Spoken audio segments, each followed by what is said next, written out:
Our co-investigators, our core team of 9 universities and 2 private sector organisations, have been working hard looking at these questions, finding out what do we already know and where are the gaps. And our director, Professor Philip McCann, has been working hard on pulling all their gap analysis into one synthesis, which is a very large document, so we won't be sharing that tonight. But what we will be sharing is some of the headline findings. So for that purpose, I will welcome Professor Philip McCann to the stage.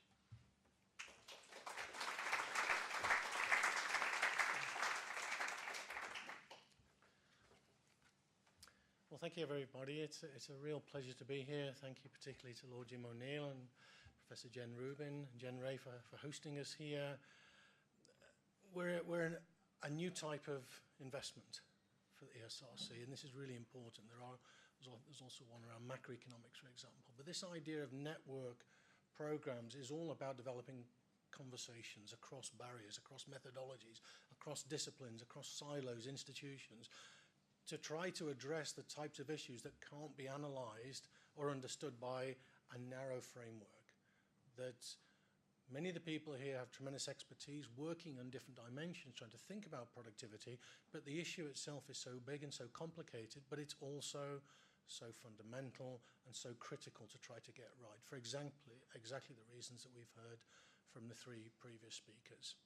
So what we're trying to do is to understand where we are as a country, understand where the issue is as a global phenomenon, but where we sit in that, and try to uncover what are the specifics, the particularities in terms of the UK in that space versus things which are more general.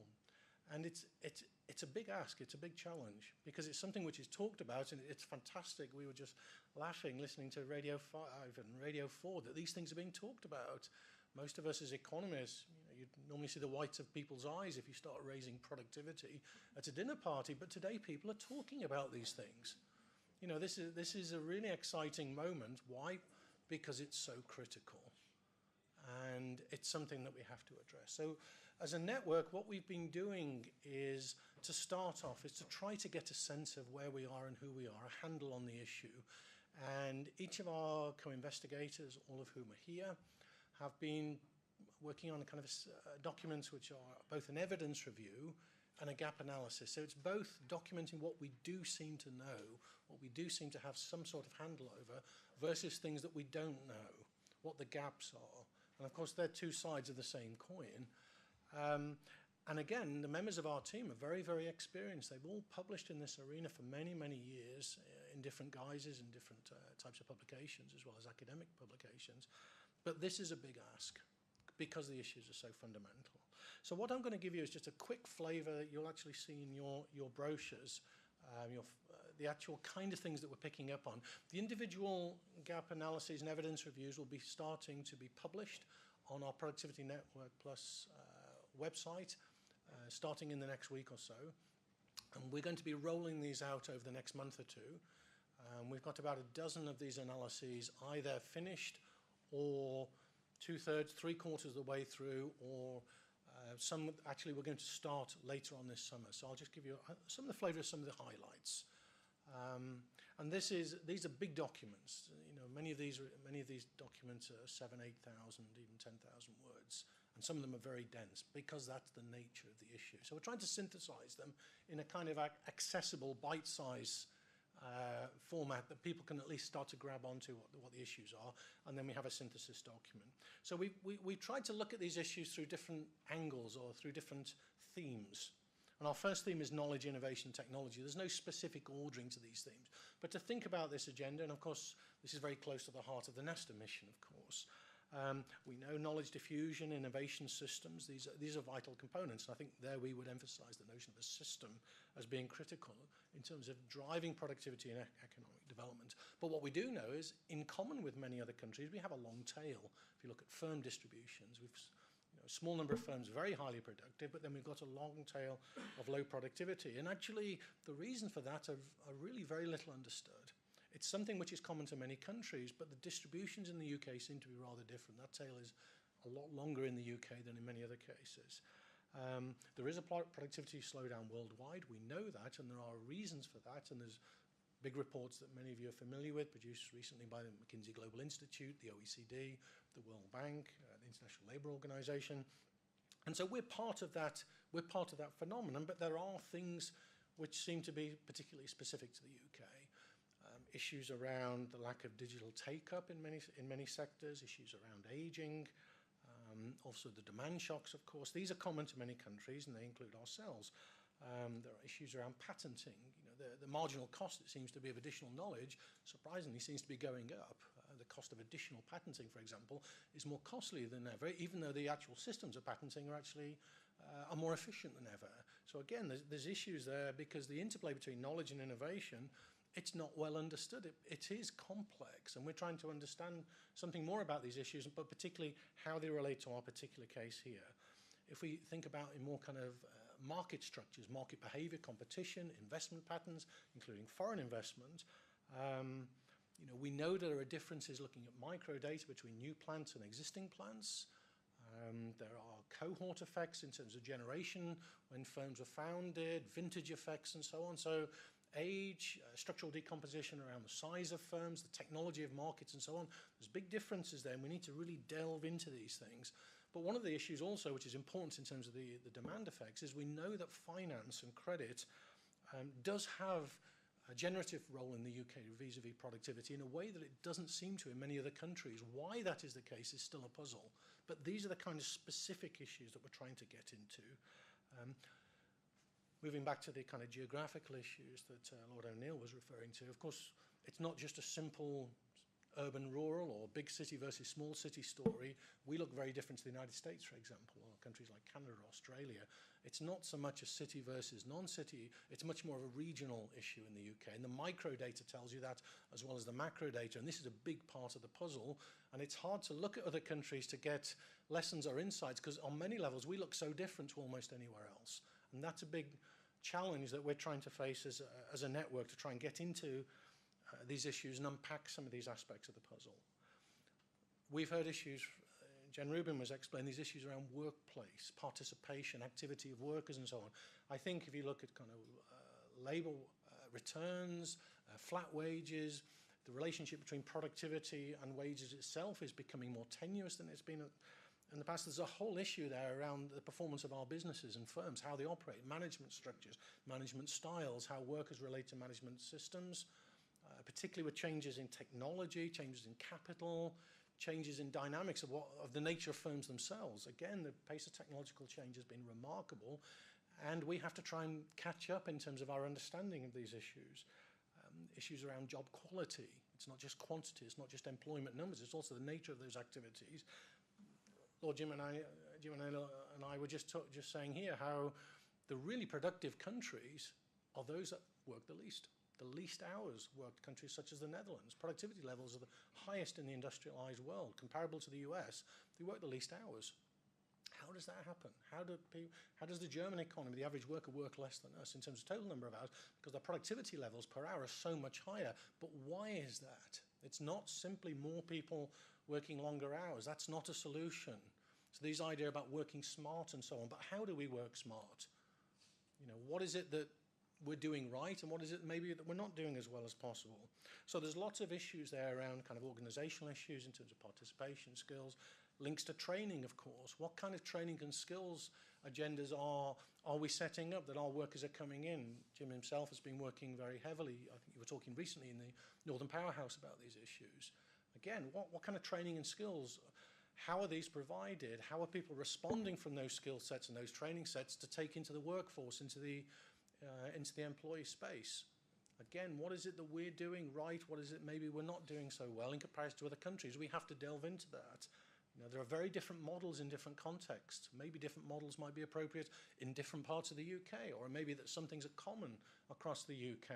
But we've got to start asking these questions. We can't just assume we have a one-size-fits-all running out of Whitehall. That will answer our problems. It's a more complicated, more nuanced space. And we know that. We see that in terms of educational returns. We see that in terms of performance criteria from children from age of 5 years right up to graduation at 16 or 18 into the workforce. You've got differences in different spaces. And of course, in general, when people are happy in work, they work well. People work hard when they enjoy what they're doing. So, of course, there's also these issues around well-being. And again, that's a big priority in terms of the Economic and Social Research Council, the quality of work, people's engagement with what they're doing. We know it's easy to work hard when you enjoy what you're doing. So what's the sense of ownership? What are the activities? How can you add value through people bringing their own ideas and initiatives to the workplace? Again, there are issues that we need to think about, and there's a lot of work going on in these areas, but people who are working in that space are not typically talking to people in the transport infrastructure space. They're not typically talking to the macro or the microeconomists working in, say, growth accounting type frameworks. They're not talking to people who are thinking about organizational systems. There are these conversations going on, but I think all of us are starting to think maybe those conversations are not enough. And that's what we're trying to push on. So these kind of well-being, inclusive growth, also a big priority, and of course Nesta has been in the vanguard of this over the last decade, the work on small businesses and particularly the growth, the high growth firms. But of course we also want to think about that long tail. So how do we encourage scale-ups, and how do we dissipate those scale-ups so it's over a larger range of activities and occupations and businesses and places? That's a big part of the challenge. Again, issues around finance, access to credit and so on. We know that some of these are parts of the clues, but it's a broad and it's a complex set of issues. The transport infrastructure one is one of my favorites. We kind of look strange as a country. In terms of infrastructure, we are the most monocentric country probably in the world. And in some ways, our transport infrastructure, our hard infrastructure, actually is a perfect narrative. It's a mirror image of our institutional infrastructure. It's infrastructure broadly defined, hard and soft. Extremely monocentric, all lines go to the same point, but how do you get across?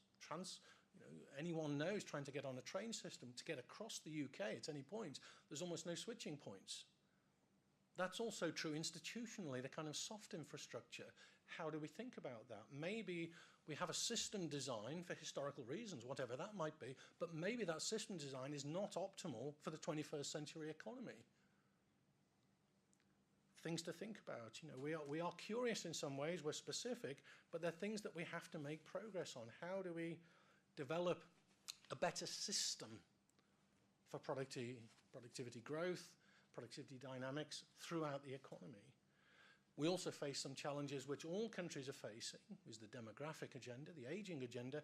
Again, that's a complex one because we know different age cohorts have different productivity performance, and responses to technological change and institutional change are different again by age cohorts, and we have to think about that because our society is aging. And also, of course, what we also have is increasing differentials between cities and non-urban areas in terms of age profiles. Think about the relationship between the working age population, those skill sets, versus the non-working age local populations, issues around devolution, fiscal federalism, even steps in that direction. These demographic things are going to have very long-term implications. Again, we need to bring these to the table. And of course, that's part of the overall city and regional type discussions. What is the kind of architecture of our society that we think is going to be, allow us to be kind of fit for purpose in the 21st century? And we can open up these discussions by throwing all these things in the mix, articulating them, and trying to engage with people from different areas of society, different government ministries, people in civic society organizations, in the NGO sector, people in local government, city region government, people in the private sector, people in business networks, commercial networks. Many things are going on. We've been really amazed at the level of activity which is taking place, but we don't know about it. We're finding out there's things going on in the retail sector, things going on in the small business sector, where people are actively trying to get a handle on these productivity challenges. In the construction industry, there's whole commissions, people thinking about these things. We need that dialogue, we need that engagement, and this is what we're trying to push on.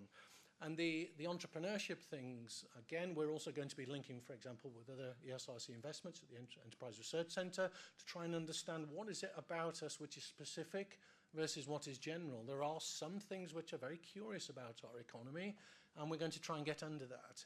We have some other work that isn't documented here. We're going to be looking at the development of policy over the last 25 years at different governance levels throughout the UK, how the narratives and the ways that we think about productivity have themselves changed and evolved. And that's important because it's all about framing what the question is. What's the priority? Why is the priority list? And so that's one of the things we're doing. Another thing we're working on is the data and empirical issues. Our ability to get a handle of things also depends on the kind of data which is available to us and how we can deal with it. And that differs enormously country by country. And some of the researchers here, for example, I'm looking at Andy and Richie, for example, who are familiar with these types of data analyses. You know, what kind of data do we have and how can we use that? How can we leverage from that in order to get a better sense of the issues? We've got more streams of work which are going to be developing, but one of the things that, you know, it's a real honor to be leading this network with my co-director, Tim Vorley, who's over here, Kate Penny at the back, who's our team manager, program manager, and Phil Wallace, who you've already met, who's our events coordinator. It's a tremendous pleasure to be doing this. And what I would ask is, you know, we've got lots of ideas, lots of work streams that we're developing. Please engage with us if you have ideas about things which are going on or initiatives that could be sparked and initiated. Please contact us and we'll see, you know, how much we can pick up these ideas and run with them. So I think at that point I'm going to hand over to Tim because he'll give us some more, a bit more of a segue into how we take this forward. Anyway, much appreciated. Thank you.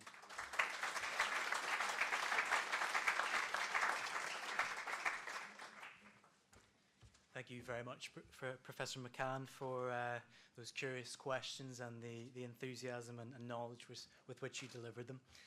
So that leaves the question of where do we go next? And for that difficult topic, I would like to welcome to the stage our Deputy Director, Professor Tim Vorley.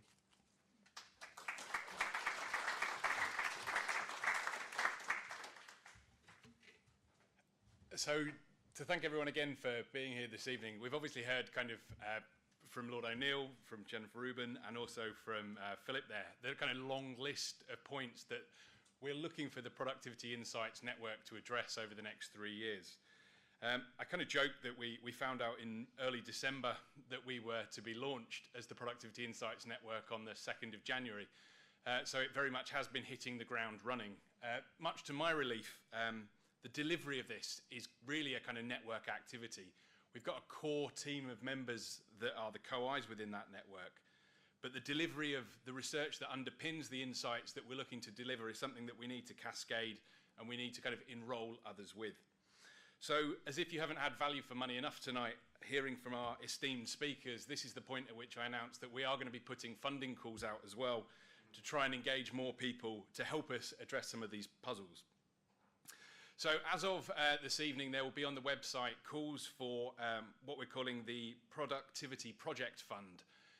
There's 2 levels of funding that we're looking to kind of launch immediately. One of those are for small grants up to 10,000, and there are a series of larger grants up to 50,000, where what we're looking to try and do is to solicit interdisciplinary and engaged applications. So I was quite taken by Sir Alan Wilson when we met with him, a member of our International Advisory Board, who talked to us about the kind of example of the work of Britton Harris. One of the things that he highlighted was that policy objectives tend to be the same. We know we have a productivity puzzle, we know we need to address it, but we don't have the answers. Academic research, on the other hand, we don't need more and more depth. We can kind of mine this even further. The academic insights are extremely interesting, but what we need to do in addressing the productivity puzzle is to put them to good use. So what this means is working with academics, working with businesses, third sector, civil society partners, we need to think about the design question. We need to think how we take those academic insights that can come from the Productivity Insights Network and help address some of those big policy challenges. So the nature of this funding is not to try and reinforce academic silos. A number of the themes that you've heard about this evening, we're not looking to reinforce those. We're not looking to simply delve deeper. What we're looking to do is to kind of do research at the intersections of these different thematic areas. In many senses, the Productivity Insights as an umbrella is really just the tip of the iceberg. We're looking to join up and link with other investments to try and bring the productivity debate to the fore and really kind of make sure that it's seen, heard, and people are thinking differently. So the nature of the funding that we're looking to kind of distribute over the kind of next 3 years, the first round of which is open now for a month for the first round of calls, is really about trying to stimulate new directions in productivity research.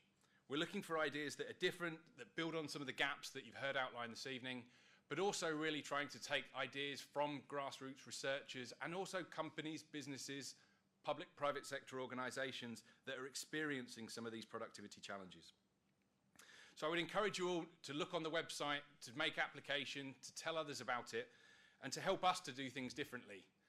When we had our co-investigators meeting earlier today, at one point in time, I was sitting there thinking, my God, this is one hell of a list that we've got to address. It was only at that point I realized that we are a network, and really what we have to do is to mobilize others to help us try and address those challenges. So again, I'd like to thank you for all coming this evening. We really are looking forward to kind of engaging with you as part of the network, both through the funding, but also through some of the other initiatives that will come online. We've got a series of secondment opportunities. We're looking to try and do impact engagement events, business breakfasts, all of which will require more and more people to get involved if we are to try and really scratch the surface of the puzzle as it's been highlighted this evening. Thank you.